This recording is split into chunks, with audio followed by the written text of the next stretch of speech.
বন্ধুরা এখন কথা বলবো কেকেআরের ম্যাচ নিয়ে। ভেস্তে গেল কেকেআর ভার্সেস রাজস্থানের ম্যাচ। মঙ্গলবার প্রথম কোয়ালিফায়ারে সিএসকের সামনে এখন হায়দ্রাবাদ। আইপিএলে কলকাতা বনাম রাজস্থানের ম্যাচ বৃষ্টিতে ভেস্তে গেল, একটি বলও খেলা হলো না। রাত 10টা 30 নাগাদ টস হয়, 7 ওভারে ম্যাচ হবে বলে ঠিক হয়। তারপরে আবার বৃষ্টি শুরু হওয়ায় খেলা বাতিল করার সিদ্ধান্ত নেন আম্পায়াররা। তো বন্ধুরা, এরকমই সব আইপিএলের খেলার খবর জানতে হলে আমার চ্যানেলটিকে অতি শীঘ্রই লাইক, কমেন্ট, সাবস্ক্রাইব করতে ভুলো না ও বন্ধুদের মধ্যে প্রচুর পরিমাণে শেয়ার করে দাও, যাতে আমার 4000 ঘন্টা ওয়াচ টাইম খুব শীঘ্রই পূর্ণ হয়ে যায়। বন্ধুরা, আইপিএলে কলকাতা বনাম রাজস্থানের ম্যাচ বৃষ্টিতে ভেস্তে গেল, একটি বলও খেলা হলো না ম্যাচে।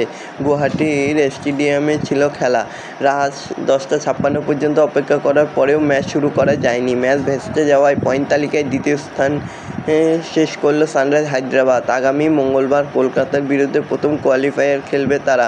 পরের দিন এলিমিনেটরের মুখোমুখি রাজস্থান এবং বেঙ্গালুরু। রাজস্থান শেষ করল তৃতীয় স্থানে। তো দেখা যাক শেষ পর্যন্ত জয়ের হাসিটা কে হাসতে পারে।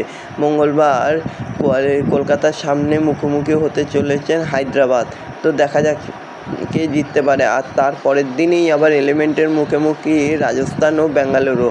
তো আইপিএলে দেখা যাক কে ফাইনাল খেলতে পারে। এরকমই সব আইপিএলের খেলার খবর জানতে হলে আমার চ্যানেলটিকে অতি শীঘ্রই লাইক, কমেন্ট, সাবস্ক্রাইব করতেই ভুলো না ও বন্ধুদের মধ্যে প্রচুর পরিমাণে শেয়ার করে দাও, যাতে আমার 4000 ঘন্টা ওয়াচ টাইম পূর্ণ হয়ে যায়।